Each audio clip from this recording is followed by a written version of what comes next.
Hey students, this is Palak Mishra. Welcome back to the channel, guys. So let's discuss the chapter 3 of Statics for Economics, which is the collection of data. Alright, let's get started. So intro देख लीजिए. यहाँ पे आप लोगों को basically पढ़ना क्या है, प्राइमरी सेकेंडरी डाटा के बारे में पढ़ने हैं, मेथड्स देखने हैं, कंस्ट्रक्शन ऑफ क्वेश्चनैरिटीज और शेड्यूल्स देखने हैं. So about there are 14 topics which I will cover in different parts. Alright, let's get started with the statistical inquiry. Statistical inquiry का मतलब होता है एक टाइप का इन्वेस्टिगेशन ऑन अ टॉपिक, किसी टॉपिक के बारे में एक इन्वेस्टिगेशन जो कि एजेंसी करती है with their relevance qualitative information is collected. ठीक है, यानी कि देखिए बेसिकली स्टैटिस्टिकल इंक्वायरी का मतलब होता है एक इन्वेस्टिगेशन किसी एक पर्टिकुलर टॉपिक पे जो कि एक एजेंसी करती है, where relevant quantitative information is collect, जिससे कि कुछ क्वान्टिटेटिव इन्फॉर्मेशन कलेक्ट हो सकता है.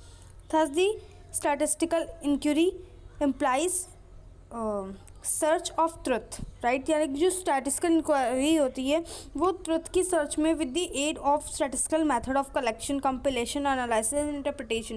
यानी कि जो मेथड्स होता है वो ट्रू होता है फॉर एनी स्टैटिस्टिकल इंक्वायरी, किसी भी स्टैटिस्टिकल इंक्वायरी के लिए. The basic problems is to collect facts. यहाँ बेसिक प्रॉब्लम होता है इंक्वायरी के लिए फैक्ट को कलेक्ट करना and figures relating to the particular phenomena under the study. Okay, then collection of data is the first step in any statistical investigation. किसी भी statistical investigation के लिए जो कलेक्शन होता है डाटा का वो फर्स्ट स्टेप होता है. Let's move to the sources of data. Sources of data, there are two sources of collection of data. पहला होता है इंटरनल सोर्स, दूसरा होता है एक्सटर्नल सोर्स. ठीक है, इंटरनल सोर्स का मतलब क्या होता है, ऐसे ऑर्गेनाइजेशन जहाँ पे जो डाटा होता है वो कलेक्ट किया जाता है from its reports to and records. यानी कि किसी भी चीज़ का अगर आप इन्फॉर्मेशन लेते हैं तो किसी रिकॉर्डेड थिंग से आप अपने इन्फॉर्मेशन को कंप्लीट करते हैं. As like if we are searching in the Google, अगर हम लोगों को स्कूल में असाइनमेंट मिला है जो हम लोग को स्टडी करना है अबाउट गोल्ड फिश, तो उसके बारे में हम गोल्ड फिश रख के उसके बारे में स्टडी नहीं करते, डायरेक्टली हम क्या करते हैं गूगल पर सर्च करते हैं, उसके बारे में स्टडी कर लेते हैं. तो उसी तरीके से यहाँ इंटरनल सोर्स में भी वही होता है कि जो डाटा कलेक्ट किया जाता है from the reported and recorded things. ठीक है, उसे बोलते हैं internal source of data. External source का मतलब होता है कि एक्सटर्नल सोर्स एक ऐसा डाटा है जो कि बाहरी ऑर्गेनाइजेशन से कलेक्ट होता है. जैसे कि अभी हम लोग को बोल दिया जाए कि मेक असाइनमेंट ऑन प्लांट्स. ठीक है, कि if plants is taken inside the house without sunlight तो व्हाट विल हैपन. तो अगर इस फिनोमेना को यानी कि प्लांट को अगर आपको स्टडी करना होगा तो आप उस प्लांट को प्लांट करके मतलब प्लांट को घर में ले जाके उसके बाद आप स्टडी करोगे विदाउट द सनलाइट. ठीक है, तब आपको सही समझ में आएगा. तो ये जो आप खुद प्रैक्टिस कर रहे हैं उसे एक्सटर्नल सोर्स बोलते हैं. And external source of two type, primary data, secondary data. ठीक है, which is very important. Let's discuss the external source sub parts. Primary data क्या होता है वो खुद हम लोग कलेक्ट करते हैं. Primary data is originally collected by investigator. यानी जब हम लोग किसी डाटा को कलेक्ट करते हैं, हम लोग इन्वेस्टिगेटर हैं, हम लोग कलेक्ट करते हैं for the first time of special purpose known as primary data. जैसे पॉपुलेशन सेंसस जो होता है वो गवर्नमेंट ऑफ इंडिया कंडक्ट करती है. तो ये सब एग्जांपल्स हो गए प्राइमरी डाटा के. लेकिन सेकेंडरी डाटा क्या होता है, हम किसी और से इन्फॉर्मेशन को लेते हैं. यानी कि जो डाटा होता है वो हम लोग खुद कलेक्ट नहीं करते बट किसी और पब्लिश्ड और अनपब्लिश्ड सोर्सेज से लेते हैं इन्फॉर्मेशन, उसे बोलते हैं सेकेंडरी डाटा. इसे सेकेंड हैंड डाटा बोलते हैं. जो प्राइमरी डाटा उसे फर्स्ट हैंड डाटा बोलते हैं. अब इसमें एग्जांपल होगा NAS पब्लिश बाय CSO, यानी national account statics publish by CSO. Economic survey जो होता है वो गवर्नमेंट ऑफ इंडिया करता है. ठीक है, तो ये सब दूसरे ऑर्गेनाइजेशन से इंफॉर्मेशन को लेते हैं.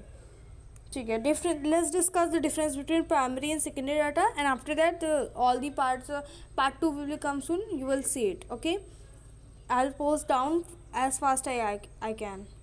ओके, प्राइमरी डाटा अगर ओरिजिनलिटी पे डिफरेंस करते हो, प्राइमरी डाटा ओरिजिनल होता है क्योंकि इसे हम लोग खुद कलेक्ट करते हैं. बट सेकेंडरी डाटा ओरिजिनल होता है कि नहीं ये क्लियर नहीं होता क्योंकि दूसरा आपको गलत इन्फॉर्मेशन भी दे सकता है.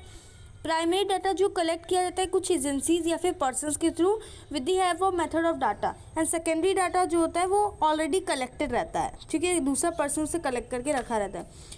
टाइम फैक्टर की अगर बात करें, प्राइमरी डाटा लॉन्गर टाइम होता है क्योंकि आप इसे खुद करते हैं, लेकिन सेकेंडरी डाटा लेस टाइम में हो जाता है. फिर प्राइमरी डाटा जो होता है, collection of primary data requires a considerable amount of money, यानी यहाँ पे मनी की भी ज़रूरत होती है, and the personal as whole plan of investigation, and investigation का पूरा प्लान प्लस में कॉस्ट भी बहुत ज़रूरी होता है। लेकिन सेकेंडरी डाटा बहुत चीपर होता है, प्राइमरी डाटा कॉस्टली होती है।